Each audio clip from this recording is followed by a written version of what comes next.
नमस्कार, आप देख रहे हैं भारत 24, साथ में आपके शिखा ठाकुर। अखंड भारत में बहुत स्वागत है आपका। रामनवमी के दिन से शुरू हुआ बवाल थमने का नाम नहीं ले रहा। सबसे पहले महाराष्ट्र के संभाजीनगर में हंगामा शुरू हुआ, दो गुटों में हिंसक झड़प हुई और इसके बाद हिंसा भड़क उठी।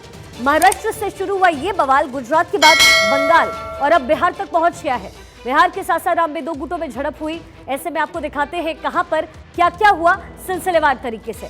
सबसे पहले संभाजीनगर में मंदिर के बाहर ये हिंसा हुई।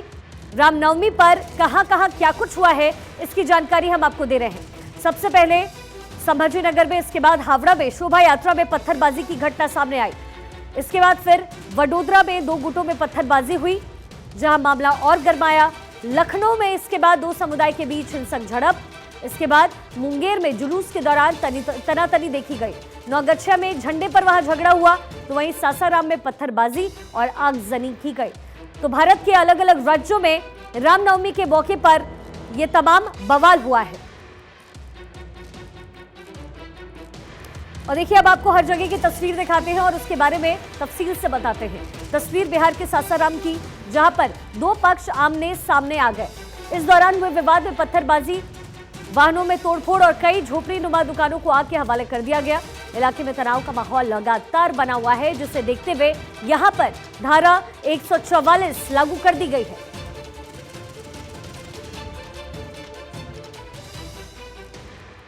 और अब आपको हावड़ा की तस्वीर दिखाते हैं, जहां लगातार दूसरे दिन बवाल मचा हुआ है।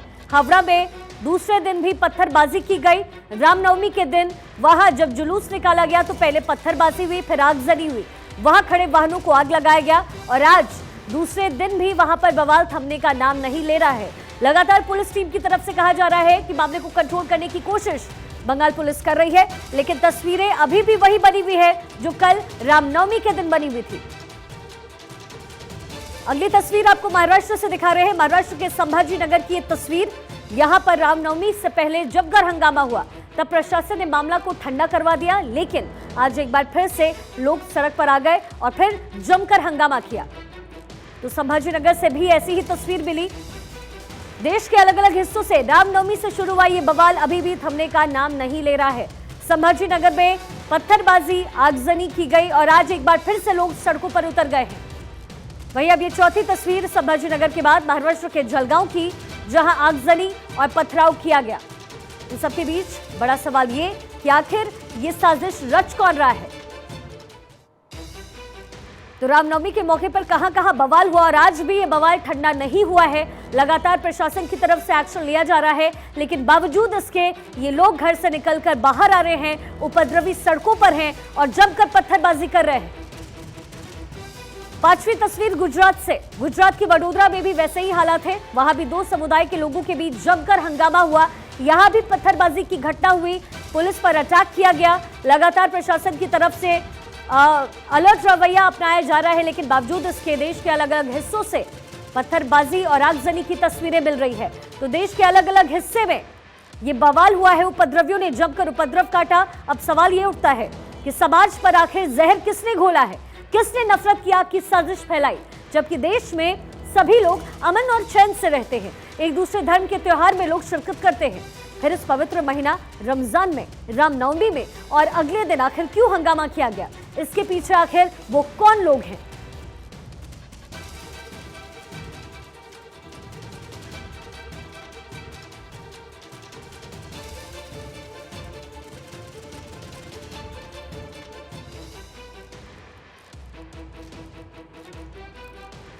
तो जैसा कि मैंने आपसे कहा कि सवाल कई सारे खड़े हो रहे हैं। सवाल ये उठता है कि समाज पर जहर किसने घोला है, किसने नफरत की आग की साजिश फैलाई, जबकि देश में आमतौर पर हर कोई अमन और चैन से रहता है, एक दूसरे धर्म के त्योहार में लोग शिरकत करते हैं, शामिल होते हैं। फिर इस पवित्र महीना यानी रमजान में, रामनवमी के मौके पर और अगले दिन आखिर क्यों हंगामा हो रहा है, इसके पीछे आखिर वो कौन लोग हैं, आपको एक रिपोर्ट दिखाते हैं। रामनवमी पर किसने घोला जहर, नफरत की आग किसकी साजिश, राम भक्त पर नफरती दृष्टि, कौन कर रहा है तुष्टि। देश जब भगवान श्री राम के जन्मोत्सव मनाने में जुटा था, तब देश के कुछ दुश्मन नफरती साजिश में जुटे थे। अमन के साथ चल रही शोभा यात्रा पर जहर घोल दिया गया। शहर दर शहर हंगामे को और सुलगाने की कोशिश की गई। नफरती साजिश करने वाले लोग पहले इस तस्वीर को देखें। तस्वीर ओडिशा के भद्रक जिले की है। रमजान का पवित्र महीना चल रहा है और इसी महीने में रामनवमी का त्योहार। भद्रक में रामनवमी के दिन गंगा जमुनी तहजीब देखने को मिली। शोभा यात्रा में मुस्लिम समाज के लोग ने बढ़ चढ़कर हिस्सा लिया। शोभा यात्रा में शिरकत कर रहे मुस्लिम समाज के लोगों ने पानी और दूसरे सामान बांटे। हर साल जैसे यहाँ पे रामनवमी धूमधाम से मनाया जाता है, इसी तरह आज भी बहुत धूमधाम से श्रद्धालु लोग आके रामनवमी मान रहे हैं। और आपको पता है भद्रक एक भाईचारा का शहर है, जहाँ पे हिंदू मुस्लिम सब संप्रदाय का लोगों को आप देखेंगे आज रास्ता में आके राम जी का पूजा कर रहे हैं। सबसे पहले रामनवमी के लिए मैं पूरे भद्रक वासी और उड़ीसा वासी को शुभेच्छा अभिनंदन देना चाहूँगी। जैसे कि आज आप देख रहे हैं कि भद्रक में एक खुशी का माहौल है।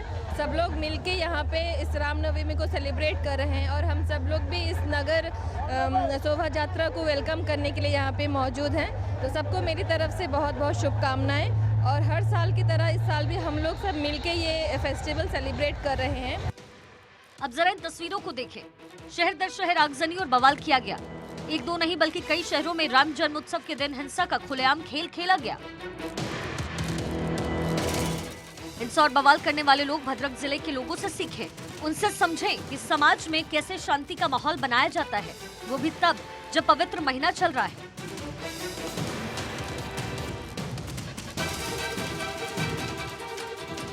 सबसे पहले महाराष्ट्र के संभाजीनगर में हिंसा की खबर आई। रामनवमी से ठीक पहले यानी बुधवार की रात दो गुटों में झड़प हो गई। इसके बाद पथराव और फिर आगजनी की गई। धार्मिक स्थल के बाहर दर्जनों वाहनों में आग लगा दी गई। जमकर तोड़फोड़ की गई। लोगों को तितर बितर करने के लिए पुलिस को बल प्रयोग करना पड़ा और स्थिति को नियंत्रण में लिया गया।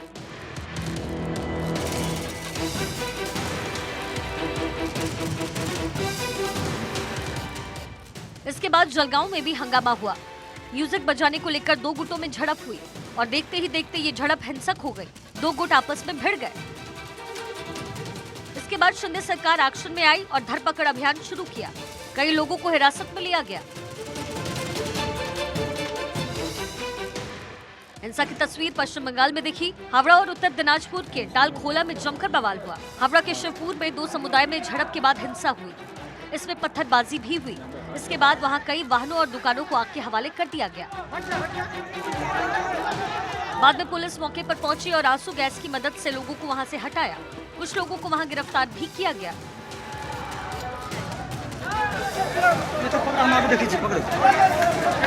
कानून व्यवस्था को ठीक करने का काम सरकार का होता है, मगर पश्चिम बंगाल की मुख्यमंत्री ममता बनर्जी को इससे मतलब नहीं है।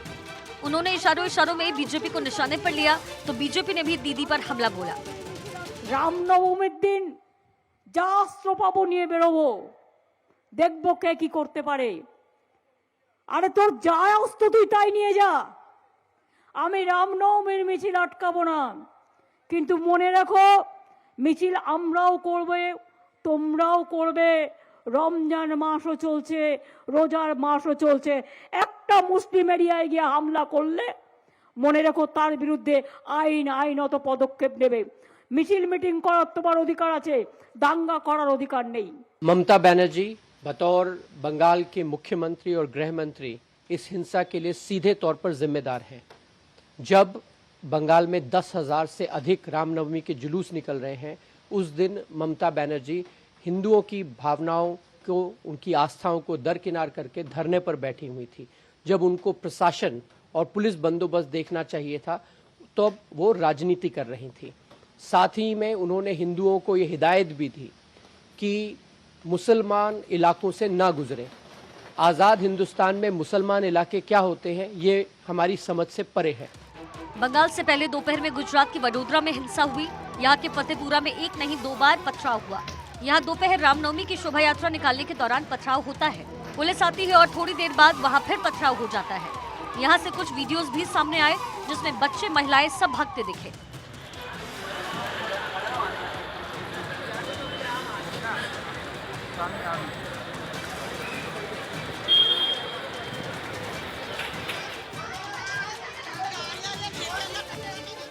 अब इस पर सियासत शुरू हो गई है। दोनों समुदाय के लोगों को समझाने बुझाने की जगह सियासतदान अपने अपने हिसाब से हिंसा को परिभाषित करने में जुटे हुए हैं।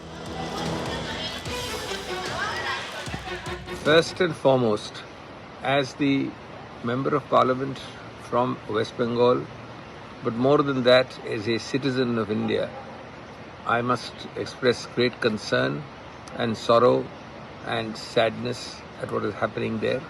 कि सलाखों में सौहार्द और सड़कों पे उन्माद, ये सबक भी है और संदेश भी है, उन उन्मादियों के लिए भी है और उन लोगों के लिए जो इस तरह के सांप्रदायिक उन्मादियों के प्रोटेक्टर्स हैं। देश के सौहार्द और देश की एकता के ताने बाने को छिन्न भिन्न करने की जो आपराधिक साजिश है, उसको किसी भी तरह का प्रोटेक्शन नहीं मिलना चाहिए। और जो लोग भी इस तरह की हरकतें कर रहे हैं, उनको ये बात समझ लेना चाहिए कि इस देश की न तो जनता इसको स्वीकार करेगी, न समाज स्वीकार करेगा, न सरकार स्वीकार करेगी। रामनवमी पर हिंसा पहली बार नहीं हुई, इससे पहले भी हो चुकी है। ऐसे में सवाल उठना लाजमी है। रमजान के महीने में आखिर रामनवमी के दिन हिंसा क्यों? समाज में क्यों घोला जा रहा है जहर? या देश में हिंदू मुसलमान वाला दांव खेला जा रहा है? भारत को गंगा जमुनी तहजीब वाला देश कहा जाता है। यहाँ पर हर धर्म के लोग खुशी खुशी अपना त्योहार मनाते हैं। ऐसे में पर्व के दिन हिंसा कोई भी जायज नहीं ठहरा सकता। जरूरत इस बात की है कि जहर घोलने वालों को कड़ी से कड़ी सजा दी जाए, ताकि आगे से त्योहार के मौके पर कोई हिंसा न कर सके। Bureau report, Bharat 24।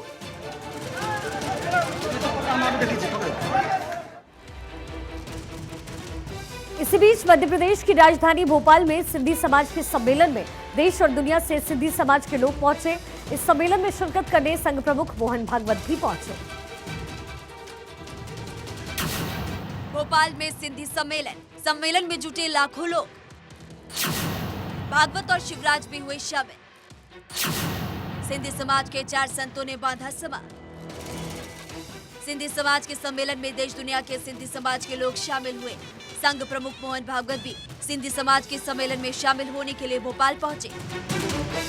मैं नेपाल से आया और मैं यहाँ के कार्यक्रम में यहाँ पर देखा, मैंने इतना अद्वितीय कार्यक्रम है और यहाँ पर मुझे बहुत सारा लोगों से मुलाकात हुई और जो एक सिंधियों की एक पहचान है या उनकी एक भावनात्मक जुड़ाव होता है सभी से, सेवा का, स्नेह का, साथ साथ में एकता से सबको साथ में मिल करके कुछ करने का, समाज सेवा करने का, वो चीज़ें मुझे यहाँ देखने को मिली और एक अपना गर्व भी हुआ कि आज सिंधी जो हमारी सभ्यता आज से 5000 वर्ष उससे भी पहले आई हुई सभ्यता है, आज वो सिंधु से ही हिंदू निकला हुआ है।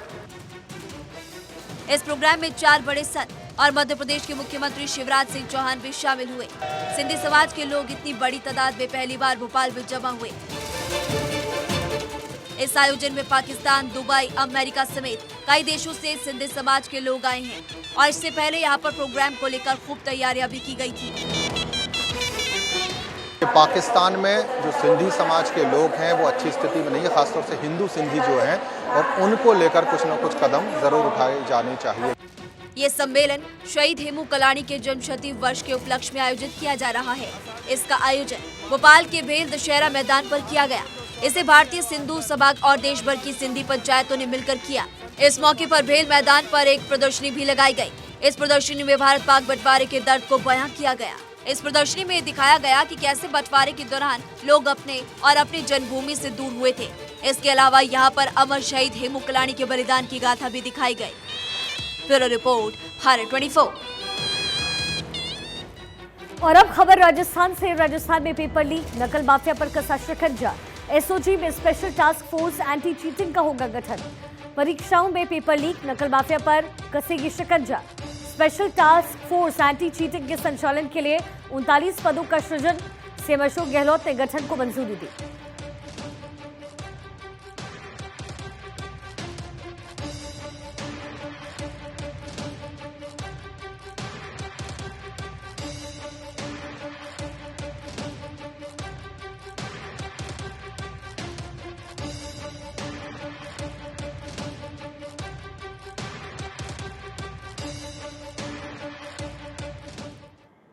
भारत व्लादिवोस्तोक में बंदरगाह, रोड और ऊर्जा से जुड़े आधारभूत ढांचे को विकसित करना चाहता है। जो मोदी सरकार के एक्ट फॉर ईस्ट पॉलिसी का हिस्सा है।